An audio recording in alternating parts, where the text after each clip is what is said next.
मटार पनीर तर सर्वच बनवतात.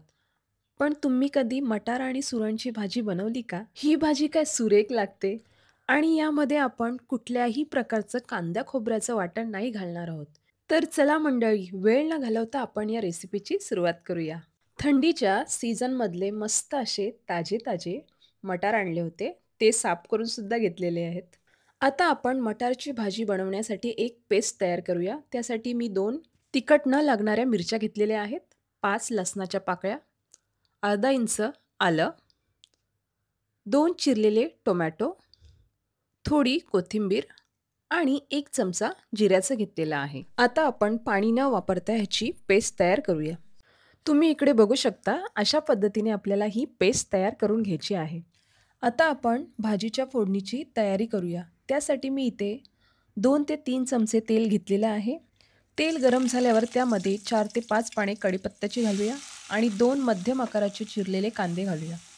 कांदा मऊ होईपर्यंत आपण परतवून घेऊया.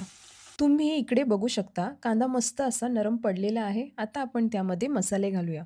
पाव चमचा हळद आणि 2 चमचे आमचा घरगुती कोळी मसाला घालूया आणि त्याचबरोबर अर्धा चमचा गरम मसाला घालूया. आता आपण ह्याला छानपैकी मिक्स करून घेऊया. तुम्ही इकडे बघू शकता, या मसाल्यातून तेल वर यायला सुरुवात झालेली आहे. आता आपण त्यामध्ये तयार केलेली पेस्ट घालूया. जोपर्यंत ही पेस्ट घट्टसर होत नाही व तेल वर यायला सुरुवात होत नाही, तोपर्यंत आपल्याला हे परतवून घ्यायचं आहे. या पेस्टमध्ये आपण टोमॅटो घातलेला आहे, त्यामुळे शिजायला वेळ लागतो, म्हणून आपण याला झाकण देऊन शिजवूया. आपल्या इकडे 1 मिनिट झालेलं आहे. आपण झाकण उघडून बघूया. तुम्ही बघू शकता, मस्त असं तेल वर आलेलं आहे.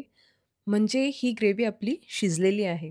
ही ग्रेव्ही शिजवताना आपल्याला गॅस पूर्ण मंद ठेवायचा आहे, जेणेकरून ही ग्रेव्ही कढईला चिकटणार नाही. आता आपण यामध्ये हिरवे मटार घालूया आणि त्याचबरोबर बारीक कापलेले सुरणसुद्धा घालूया. आता आपण यामध्ये चवीपुरतं मीठ आणि थोडी साखर घालूया. यामुळे भाजीला छान अशी चव येईल. आता आपण हे सर्व साहित्य एकजीव करून घेऊया. ही भाजी आपल्याला 5 मिनिटे वाफेवर शिजवायची आहे. त्यामुळे मी अगोदरच ह्यामध्ये मीठ घातलेलं आहे. मीठ घातल्यामुळे भाजीला असं मस्त पाणी सुटणार आणि ती कढईला चिकटणार सुद्धा नाही आणि लवकर शिजायला देखील मदत होईल. आपली इकडे 5 मिनिटे देखील झालेली आहेत. तुम्ही इकडे बघू शकता, मस्त असं तेल देखील वर आलेलं आहे. आता आपण यामध्ये गरम पाणी घालूया, जेणेकरून ही भाजी लवकर शिजेल. आता आपण पुन्हा या भाजीला पळीच्या मदतीने हलवून घेऊया आणि झाकण देऊन शिजवून घेऊया. इकडे आपली झाकण देऊन 10 मिनिटे झालेली आहेत. आता आपण बघूया हे सुरण शिजलेलं आहे की नाही ते. या भाजीचा रंग बघून तुमच्या तर तोंडाला नक्कीच पाणी सुटलं असेल.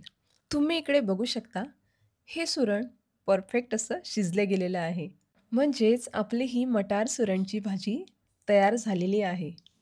आता आपण यामध्ये वरून थोडी कस्तुरी मेथी घालूया, जेणेकरून या भाजीला आणखीन छान अशी टेस्ट येणार. पुन्हा एकदा आपण या भाजीला मिक्स करून घेऊया आणि गॅस बंद करून 5 मिनिटे तसंच वाफेवर झाकण देऊन ठेवूया. यामुळे कस्तुरी मेथीचा सुगंध छान दरवळेल या भाजीला. ही भाजी झटपट तयार देखील होते आणि ह्याची चव एकदम हॉटेलसारखी लागते.